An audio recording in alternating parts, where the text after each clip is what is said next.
الحمد للہ وحدہ والصلاة والسلام علی من لا نبی بعدہ اما بعد فاعوذ باللہ من الشیطان الرجیم بسم اللہ الرحمن الرحیم وآت ذا القربى حقه والمسکین وابن السبیل ولا تبذر تبذیرا صدق اللہ العظیم اللہم صلی علی محمد وعلی آل محمد کما صلیت علی ابراہیم وعلی آل ابراہیم انک حمید مجید اللہم بارک علی محمد وعلی آل محمد کما بارکت علی ابراہیم وعلی آل ابراہیم انک حمید مجید وآت ذا القربى حقہ، اور قرابت دار کو اس کا حق ادا کرو، والمسکین وابن السبیل، اور محتاج اور مسافر کو، ولا تبذر تبذیرا، اور مال کو بے جا مت اڑاؤ۔ سورہ بنی اسرائیل سورۃ الاسراء کی آیت نمبر 26۔ اس آیت کریمہ میں اللہ رب العزت نے رشتہ دار، محتاج اور مسافروں کو ان کے حقوق کی ادائیگی کا حکم دیا ہے، لیکن اعتدال کا حکم دیتے ہوئے فرمایا کہ مال کو بے جا اڑاؤ بھی مت۔ اللہ رب العزت نے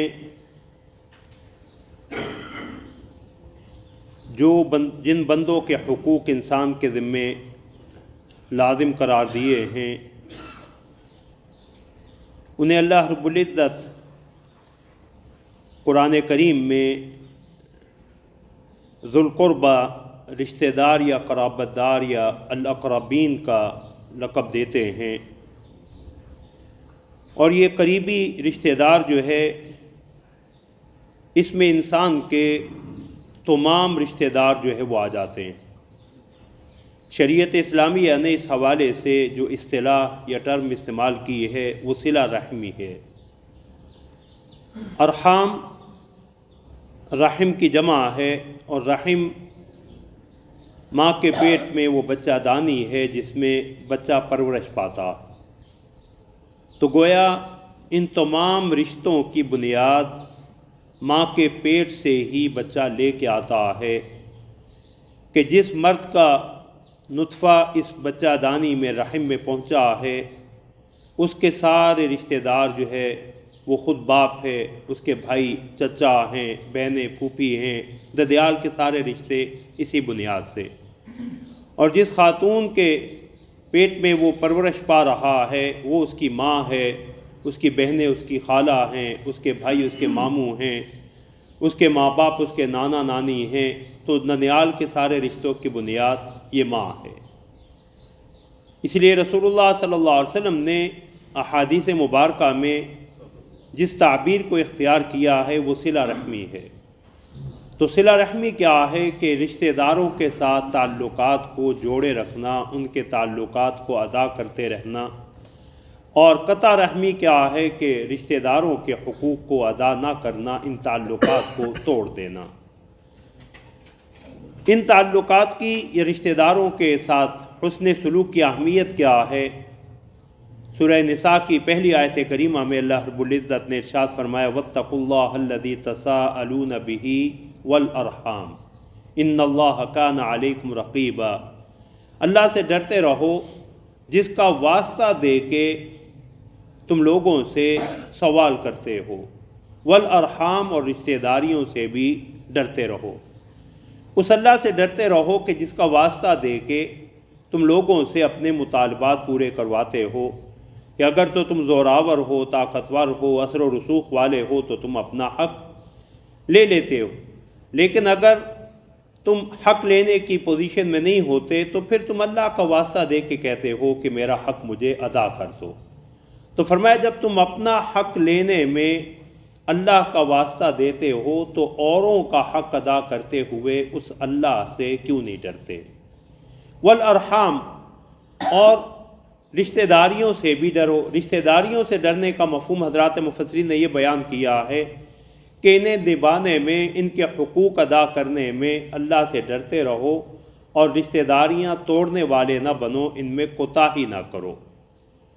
اللہ رب العزت نے بہت سی آیات مبارکہ میں جو ہے وہ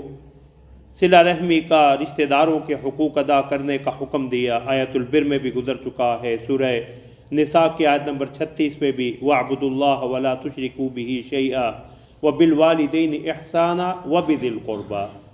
اللہ ہی کی عبادت کرو، اس کے ساتھ کسی اور کو شریک نہ ٹھہراؤ، والدین کے ساتھ حسن سلوک کرو اور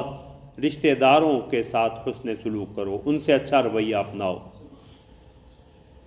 یہ ارحام جو ہے اسے اللہ رب العزت کی صفت رحمت کے ساتھ ایک خاص نسبت ہے، جسے رسول اللہ صلی اللہ علیہ وسلم نے کئی احادیث میں بیان فرمایا۔ حضرت ابو ہریرہ رضی اللہ تعالیٰ عنہ کی حدیث ہے صحیح بخاری کی کہ رسول اللہ صلی اللہ علیہ وسلم نے فرمایا الرحم شجنۃ من الرحمن، یہ رشتہ داری، یہ قرابت اللہ کی رحمت کی ہی ایک شاخ ہے۔ اس لیے اللہ رب العزت فرماتے ہیں یقول اللہ تعالی من وصلک وصلتہ ومن قطعک قطعتہ، کہ اللہ رشتہ داری کو خطاب کرتے ہوئے کہتے ہیں کہ جو تجھ سے تعلق جوڑے گا میں اس سے تعلق جوڑے رکھوں گا، اور جو تجھ سے تعلق توڑ دے گا میں بھی اس سے تعلق کو توڑ لوں گا۔ یہی مفہوم ایک اور حدیث میں رسول اللہ صلی اللہ علیہ وسلم نے بیان فرمایا۔ حضرت عبد الرحمن ابن عوف رضی اللہ تعالیٰ عنہ کی حدیث ہے سنن ابی داؤد کی، کہ رسول اللہ صلی اللہ علیہ وسلم نے فرمایا کہ اللہ فرماتے ہیں انا اللہ انا الرحمن، میں ہی اللہ ہوں، میں ہی رحمان ہوں، خلقت الرحم، میں نے ہی اس رشتہ داری کو، رشتہ قرابت کو پیدا کیا ہے، وشققت لها من اسمی، اور میں نے اپنے نام رحمان سے ہی، اسی کے مادہ سے جو ہے یہ نام رکھا ہے۔ تو جو اس رشتے کو نبھاتا رہے گا، جوڑتا رہے گا، میں اس کے ساتھ تعلق کو جوڑتا رہوں گا، اور جو رشتہ داریاں نہیں نبھائے گا، توڑ دے گا، میں اس کے ساتھ اپنے تعلق کو توڑ دوں گا۔ ایک اور حدیث میں رسول اللہ صلی اللہ علیہ وسلم نے فرمایا جو صحیح بخاری اور صحیح مسلم ہی کی ہے، حضرت ابو ہریرہ رضی اللہ تعالیٰ عنہ کی حدیث کہ اللہ رب العزت نے جب اس کائنات کو پیدا کیا اور اللہ اپنی شان کے مطابق اس کائنات کی تخلیق سے فارغ ہوئے، تو رشتہ داری کو اللہ رب العزت نے ایک مادی جسم دیا، اور وہ اٹھی اور اللہ کے عرش کے ساتھ جا کے چمٹ گئی اور کہنے لگی ھذا مقام العائذ بک من القطیعہ، اللہ میں تیری پناہ میں آتی ہوں، میرا خیال نہیں رکھا جائے گا، میرے ساتھ تعلق کو توڑا جائے گا۔ تو اللہ رب العزت نے فرمایا اما ترضین ان اصل من وصلک وان اقطع من قطعک،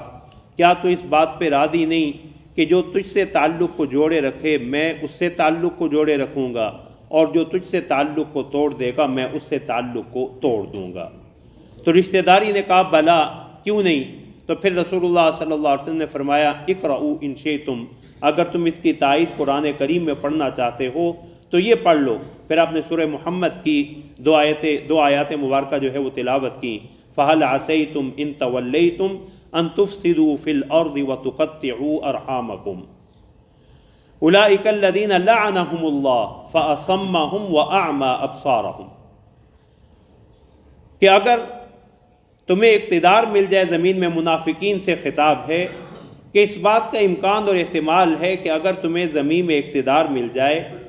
تمہیں اختیارات مل جائیں، تو تم زمین میں فساد برپا کرو گے اور رشتہ داریوں کو توڑو گے۔ ہمیں یہ وہ لوگ ہیں جن پہ اللہ نے اپنی لعنت کی ہے، انہیں بہرا کر دیا ہے اور ان کی آنکھوں کو اندھا کر دیا۔ تو اس آیت کریمہ میں اللہ رب العزت نے رشتہ داریاں توڑنے کو لعنت والا عمل قرار دیا۔ فَهَلْ عَسَيْتُمْ إِن تَوَلَّيْتُمْ کا دوسرا معنی حضرات مفسرین نے یہ لکھا ہے کہ یہاں تولیتم سے مراد اعرضتم، روگردانی کرنا، اور یہاں خطاب ہے منافقین سے ہی کہ اگر تم نے جہاد سے روگردانی کی تو اس کا امکان ہے کہ تم زمین میں فساد برپا کرو گے اور رشتہ داریاں توڑو گے۔ رسول اللہ صلی اللہ علیہ وسلم نے حضرت جبیر بن مطعم رضی اللہ تعالیٰ عنہ کی حدیث صحیح بخاری کی کہ رسول اللہ صلی اللہ علیہ وسلم نے فرمایا لا يدخل الجنت لا يدخل الجنت قاطع، رشتہ داری توڑنے والا جو ہے وہ جنت میں داخل نہیں ہوگا۔ تو یہ احادیث مبارکہ اور یہ قرآن کریم کی مختلف آیات مبارکہ جس میں رشتہ داروں کے حقوق ادا کرنے کا حکم دیا گیا ہے، یہ رشتہ داری کی اہمیت کی ایک واضح دلیل ہے۔ اب یہ رشتہ داری کن کن رشتوں کو شامل ہے؟ حضرات مفسرین نے لکھا ہے کہ انسان کے رشتے دو قسم کے ہیں، ایک نسبی اور خاندانی رشتہ ہے اور دوسرا سسرالی رشتہ۔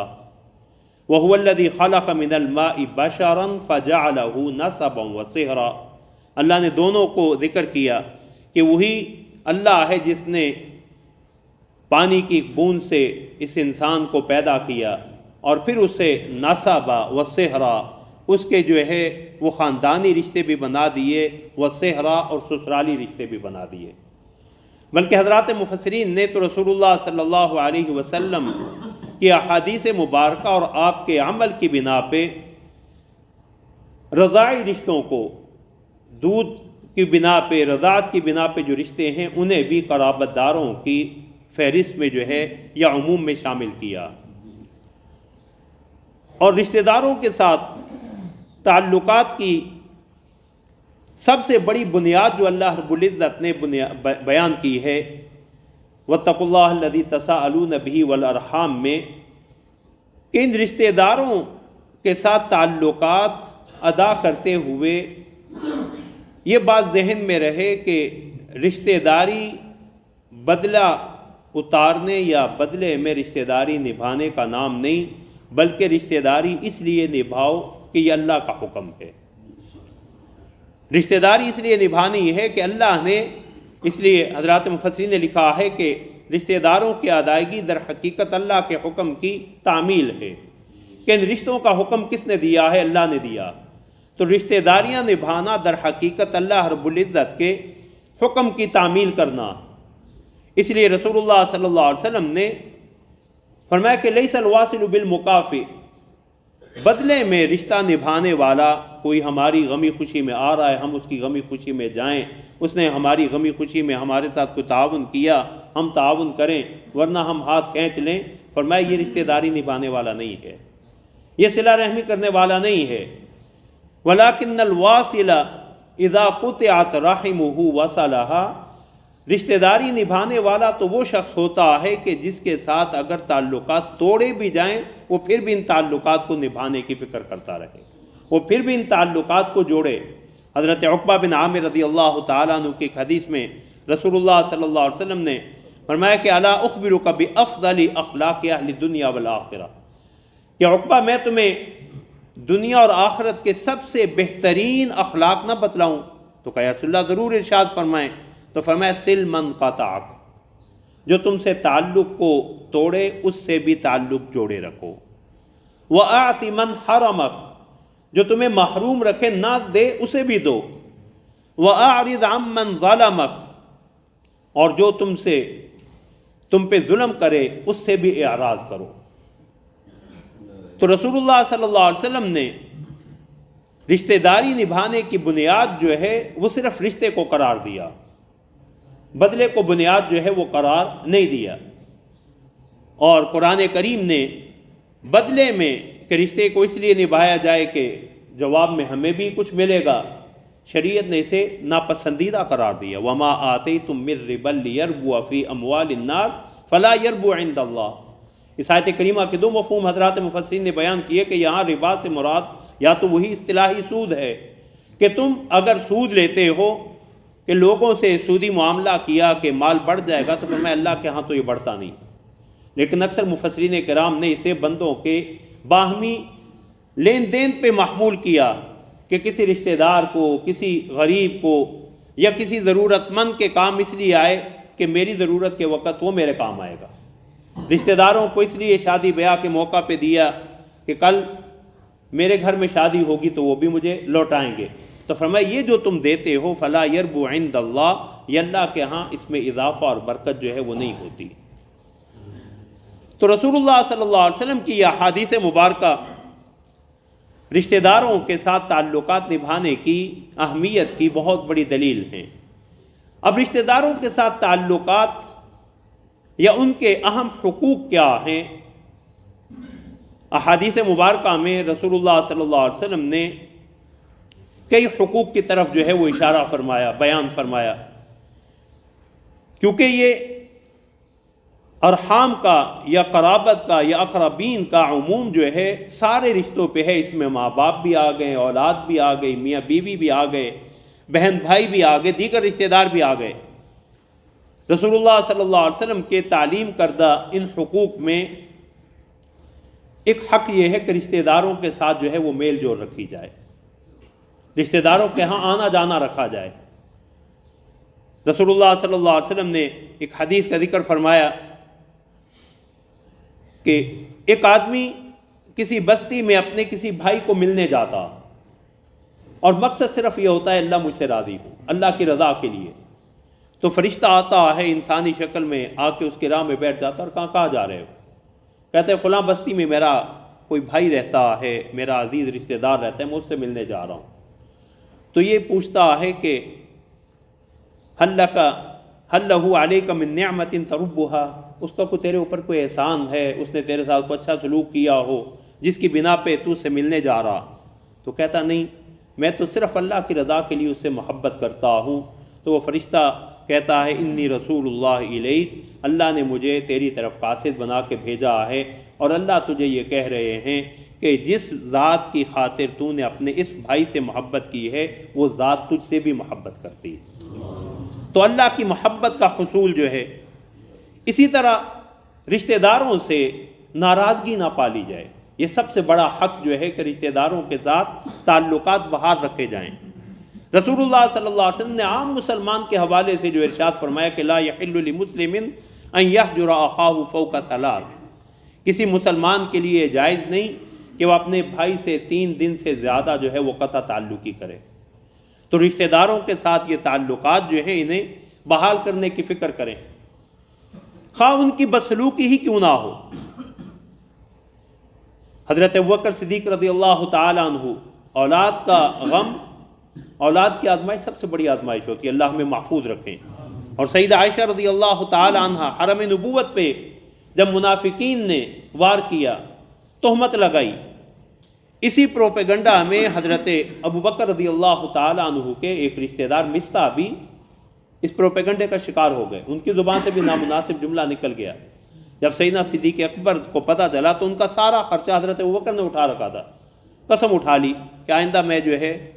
مصطح کا خرچہ ادا نہیں کروں گا۔ تو اللہ نے تنبیہ کی کہ جنہیں اللہ رب العزت نے وسعت اور فضیلت عطا کی ہے وہ یہ قسمیں نہ اٹھائیں کہ اب رشتہ داروں کو نہیں دیں گے۔ تو رشتہ داروں کے ساتھ جو ہے وہ تعلقات کو بحال رکھیں۔ تیسری چیز جو ہے وہ رشتہ داروں کی خبرگیری اور بوقت ضرورت ان کی مالی امداد۔ رسول اللہ صلی اللہ علیہ وسلم نے متعدد احادیث میں جو ہے وہ اس کی ترغیب دی، فرمایا کہ صدقۃ علی المسکین صدقہ، کہ کسی غریب محتاج کو صدقہ دے دینا یہ تو صرف صدقہ ہی ہے، وصدقۃ علی ذی الرحم صدقۃ وصلہ، کسی رشتہ دار کو صدقہ دے دینا، خیرات دے دینا، اگر وہ زکوٰۃ کا مستحق ہے اور وہ اصول و فروع ماں باپ اور اولاد اور میاں بیوی ایک خود نہیں دے سکتے، باقی سب رشتہ داروں میں، تو فرمایا اللہ اس پہ دوہرا اجر عطا فرماتے ہیں، رشتہ داری کا بھی اور صدقہ اور زکوٰۃ کی ادائیگی کا بھی۔ حضرت میمونہ رضی اللہ تعالی عنہ رسول اللہ صلی اللہ علیہ وسلم کی اہلیہ ہیں، ام المؤمنین، ایک باندی تھی آزاد کر دی، تو رسول اللہ صلی اللہ علیہ وسلم نے فرمایا کہ لو اعطیتها اخوالک لکان خیر لک، اگر تو یہ اپنے ننیال کو دے دیتی تو یہ زیادہ بہتر تھا۔ جب یہ آیت کریمہ نازل ہوئی لن تنالوا البر حتی تنفقوا مما تحبون، کہ تم اس وقت تک نیکی کی حقیقت کو نہیں پا سکتے جب تک تم اس چیز میں سے خرچ نہیں کرتے، اس مال کو خرچ نہیں کرتے جو تمہیں محبوب ہے۔ تو حضرت ابو طلحہ انصاری رضی اللہ تعالی عنہ کہنے لگے کہ جب تک میں اپنی محبوب چیز کو اللہ کی راہ میں خرچ نہیں کروں گا اس وقت تک میں نیکی کی حقیقت کو نہیں پا سکتا۔ تو رسول اللہ صلی اللہ علیہ وسلم کے پاس آئے اور کہا یا رسول اللہ، یہ بیر ہا نامی جو کنواں ہے اور جہاں جو ان کا وہاں باغ تھا، فرمایا یہ مجھے سب سے زیادہ محبوب ہے، اور تفسیری روایات میں آتا ہے کہ 600 650 کے قریب جو ہے وہ وہاں کھجور کے باغ تھے۔ تو میں اسے اللہ کی راہ میں خیرات کرنا چاہتا ہوں، صدقہ دینا چاہتا ہوں، تو رسول اللہ صلی اللہ علیہ وسلم نے فرمایا کہ اجعلھا فی اقاربک، تو عام رشتہ دار، عام جو ہے وہ غرباء اور مساکین کو دینے کی بجائے اسے اپنے رشتہ داروں میں جو ہے وہ تقسیم کر دے۔ تو سیدہ ابو طلحہ انصاری رضی اللہ تعالیٰ عنہ نے اسے پھر اپنے قریبی رشتہ داروں میں، جن میں حضرت حسان ابن ثابت بھی تھے، حضرت ابی ابن کعب بھی تھے، انہیں جو ہے یہ باغ جو ہے وہ تقسیم کر دیا۔ تو رشتہ داروں کے ساتھ جو ہے وہ ان کی ضروریات پوری کرنا، اور اس میں اہم ترین بنیاد جو ہے رشتہ داروں کو دے کے جو ہے بدلے کا مطالبہ یا بدلے کا تصور بھی ذہن میں نہ لائے۔ یہ جو ہے اور اپنے اعمال کو ضائع کرنے والی چیز، لا تبطلوا صدقاتکم بالمن والاذی، اللہ فرماتے ہیں اپنے صدقات کو احسان جتلا کے اور تکلیف دہ بات کر کے ضائع مت کرو۔ احسان جتلانا کہ اللہ رب العزت ہماری کمزوریاں دور فرمائیں، ہماری کوتاہیوں سے درگزر فرمائیں، کہ اگر کوئی مالدار ہے، ہم کسی موقع پہ اس کے کام آئے تو شیطان ہمارے دل میں یہ وسوسہ ڈالتا ہے کہ چلیں کبھی مجھے ضرورت پڑے گی تو اس سے مجھے بدلہ مل جائے گا، میں اس سے کچھ لے لوں گا، اور اگر وہ غریب ہے، مالی طور پہ اسے نہیں لوٹا سکتا، تو ہم پھر اس سے شکریہ کے طلبگار ہوتے ہیں، ہم اس چیز کی امید لگائے بیٹھے ہوتے ہیں کہ چلے جہاں ملے گا سلام کرے گا، جہاں بیٹھے گا میرا احسان مند ہوگا۔ یہ رویہ بھی اپنے عمل کو ضائع کر دینے والا۔ من احسان جتلا کے، والاذی کوئی تکلیف دہ بات کر کے، رشتہ داروں میں بیٹھے ہیں تو کوئی ایسا جملہ زبان سے نکال دیا کہ یہ تو کمزور تھا، کہاں بچوں کی شادی کر سکتا تھا، اللہ نے مجھے توفیق دی، اب یہ جملہ تو کہہ دیا لیکن اپنا ساری نیکی کو جو ہے وہ ضائع کر دیا۔ یہ وہ تکلیف دہ بات کہ آپ نے دوسرے کو شرمندہ جو کیا۔ عام مسکین کے بارے میں جب شریعت کا حکم یہ ہے کہ رسول اللہ صلی اللہ علیہ وسلم نے جن خوش نصیب لوگوں کے بارے میں فرمایا کہ اللہ انہیں عرش کا سایہ اس دن عطا فرمائیں گے جس دن اللہ کے عرش کے سوا کوئی اور سایہ نہیں ہوگا، فرمایا وہ شخص جو اللہ کی راہ میں دے، بائیں ہاتھ کو پتہ نہ چلے دائیں ہاتھ نے کیا خرچ کیا۔ تو رشتہ داروں کو دیتے ہوئے اور انہیں کوئی صدقہ خیرات بتلانا بھی ضروری نہیں، انہیں تحفہ سمجھ کے، ہدیہ کہہ کے، بچوں کے لیے کہہ کے، کسی صورت میں ان کے کام آنا، یہ بھی شریعت نے ان کا ایک حق رکھا۔ اور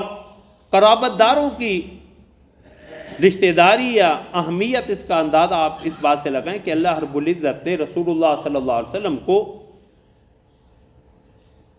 تبلیغ کے ابتدائی دور میں جو حکم دیا، وَأَنذِرْ عَشِيرَتَكَ الْأَقْرَبِينَ، کہ آپ پہلے اپنے قریبی رشتہ داروں کو جو ہے وہ اللہ کے دین کی طرف بلائیے، انہیں آگاہ کیجیے، انہیں ڈرائیے۔ اور ان اخراجات میں بھی رسول اللہ صلی اللہ علیہ وسلم کی وہ حدیث گزر چکی ہے کہ صحابی نے پوچھا، من احق الناس بحسن صحبتی یا رسول اللہ، یا رسول اللہ میرے حسن سلوک کا سب سے زیادہ مستحق کون ہے؟ تو فرمایا امک، 3 دفعہ فرمایا تیری ماں، پھر فرمایا تیرے باپ، پھر فرمایا ادناک و فادناک، پھر دیگر قریبی رشتہ دار۔ مستدرک کے حاکم میں جو ہے اسی حدیث کی مزید وضاحت ملتی کہ رسول اللہ صلی اللہ علیہ وسلم نے فرمایا اباک ثم امک ثم اخاک و اختک، کہ پہلے اپنی ماں کے حقوق ادا کر، پھر باپ کے، پھر جو ہے وہ اپنے بھائی اور بہنوں کے، بالخصوص بہنوں کے ساتھ، بیٹیوں کے ساتھ حسن سلوک۔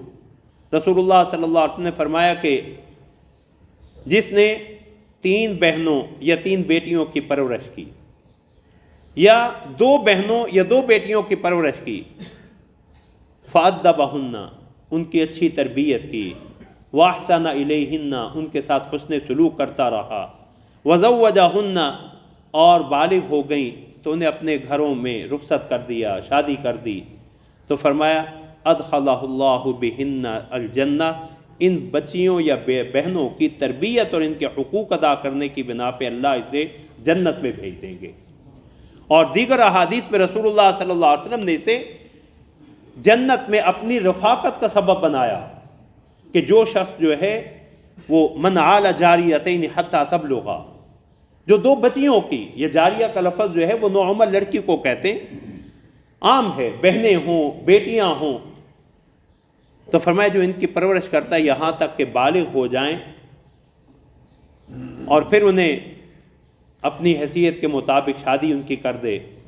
تو فرمایا کان معی فی الجنہ کہاتین، وہ جنت میں یوں میرے ساتھ ہوگا. آپ نے 2 انگلیاں اپنے ملا کے. تو بہنوں کے حقوق ادا کرنا یہ رسول اللہ صلی اللہ علیہ وسلم کی جنت میں معیت کا سبب ہے. تو رشتہ داروں کے حقوق میں ان کی خبرگیری کرتے رہنا، میل جول رکھنا، تعلقات کو منقطع نہ کرنا، ان کی مالی جو ہے وہ ذمہ داریاں وہ بھی بوقت ضرورت جو ہے وہ ادا کرتے رہنا. لیکن ان سب میں اہم ترین بنیاد یہ ہے کہ انما نطعمکم لوجہ اللہ لا نرید منکم جزاء ولا شکورا. ہم تو اللہ کی رضا کے لیے یہ سب کچھ کر رہے ہیں، اللہ کی رضا کے لیے تمہیں کھلا رہے ہیں، نہ تو تم سے کسی بدلے کے طلبگار ہیں نہ شکریہ کے طلبگار ہیں. تو یہاں اس آیت کریمہ میں اللہ رب العزت نے فرمایا وَآتِ ذَا الْقُرْبَى حَقَّهُ، رشتہ دار کو اس کا حق دے دو. اب اللہ نے اس حق کی تعیین نہیں کی. ہر وہ حق جس سے اس کے ساتھ حسن سلوک ہو سکتا ہو، اس کی کوئی ضرورت پوری ہو سکتی ہو، وہ اس حق کے عموم میں شامل ہے. اس لیے دوسری آیت کریمہ میں ان اللہ یأمر بالعدل والاحسان وایتاء ذی القربى، اللہ عدل کا حکم دیتے ہیں، احسان کا حکم دیتے ہیں اور رشتہ داروں کو دینے کا حکم دیتے ہیں. یہاں بھی حضرات مفسرین نے لکھا کیا دیں؟ اللہ نے تعیین نہیں فرمائی، فرمایا جس چیز کی انہیں ضرورت ہو تو اس ضرورت کو تم پورا کرنے کے لیے اپنی توانائی صرف کرو، یہ اللہ کا حکم ہے. اور رشتہ داری توڑنا جو ہے رسول اللہ صلی اللہ علیہ وسلم نے اسے جو ہے رزق میں کمی کا سبب بنایا. اور رسول اللہ کی ایک حدیث فرمایا کہ تعلموا من انصابکم ما تصلون به ارحامکم، اپنے رشتہ داریوں کو جانا کرو. اس دور میں دین سے دوری کی بنا پہ ہم اس آزمائش پہ بھی ہیں کہ ہمیں اپنے بالخصوص ہمارے بچوں کو، ہمارے رشتہ داروں کو بھی پتہ نہیں ہوتا. بس قریبی رشتہ دار چچا پھوپھی وغیرہ کا علم ہو، باقی رشتہ داروں کا اندازہ بھی نہیں. تو رسول اللہ نے فرمایا اپنے رشتے پہچانا کرو، تصلون به ارحامکم، جس سے تم رشتے نبھا سکو. اور پھر رسول اللہ نے 3 بڑے فائدے جو ہے وہ اس حدیث میں، مشکات کی اس حدیث میں جو ہے وہ بیان فرمائے. فرمایا فإن صلة الرحم محبت فی الاہل، صلہ رحمی کرنا خاندان میں محبتیں بڑھنے کا ذریعہ، اہل و عیال میں، خاندان میں محبتیں بڑھنے کا ذریعہ. ومثرات فی المال، اللہ رب العزت کی طرف سے مال میں برکت اور اضافے کا سبب ہے. اور ومنسعۃ فی الاثر، اور زندگی میں، عمر میں برکت کا سبب ہے. اسی حدیث کو رسول اللہ صلی اللہ علیہ وسلم نے دوسری جگہ فرمایا من احب ان ينسأ له في اثری ويبسط له في رزقی فلیبر والدیہ ولیصل رحمہ، جو شخص یہ چاہے کہ اللہ اس کے رزق میں برکت عطا فرمائے، اس کی عمر میں برکت عطا فرمائے، تو والدین کے ساتھ بھی حسن سلوک کرے اور رشتہ داروں کے ساتھ بھی حسن سلوک کرے.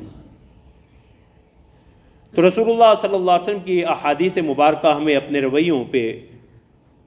کا جائزہ لینے اور انہیں قرآن و حدیث کی ان تعلیمات کے مطابق جو ہے وہ ڈھالنے کا مطالبہ کرتی ہیں. اللہ رب العزت حقوق العباد کے حوالے سے ہماری عمومی کوتاہیوں کو معاف فرمائیں، بالخصوص رشتہ داروں کے ساتھ. صرف ایک حدیث آخر میں اللہ نے دین میں ڈالی اسے کہ کسی ضرورت مند اور مسکین، خاص طور پہ رشتہ دار ضرورت مند کی ضرورت پر پوری کرنا کس قدر اہم. حدیث میں آتا ہے رسول اللہ صلی اللہ علیہ وسلم نے فرمایا کہ اللہ قیامت والے دن بندے سے کہیں گے کہ مجھے بھوک لگی تھی تو نے مجھے کھانا نہیں کھلایا، مجھے پیاس لگی تھی تو نے مجھے پانی نہیں پلایا، میں بیمار پڑا تھا تو میری عیادت کو نہیں آیا. تو ہر سوال کے جواب میں انسان کہے گا اللہ آپ تو ان چیزوں سے پاک ہیں. تو اللہ فرمائیں گے میرا فلاں بندہ بیمار پڑا تھا، تجھے پتہ تھا، تو اس کی عیادت کے لیے، خبرگیری کے لیے جا سکتا تھا، نہیں گیا. تجھے پتہ تھا فلاں میرا بندہ، تیرا رشتہ دار ہو یا غیر رشتہ دار مسلمان، اسے ضرورت تھی لباس کی، تیری گنجائش تھی، استطاعت تھی، لیکن تو نے اسے لباس نہیں دیا. اس کے کھانے پینے کا بندوبست تو کر سکتا تھا، تو نے نہیں کیا. فرمایا اگر تو اسے ملنے چلا جاتا، اس کی ضرورت پوری کرتا، لوجدتنی عندہ، مجھے وہی پاتا. تو رشتہ داروں کے ساتھ تعلقات نبھانا اللہ رب العزت کی کے قرب کے حصول کا ذریعہ ہے. اللہ ہمیں عمل کی توفیق عطا فرمائیں. وآخر دعوانا ان الحمد للہ رب العالمین.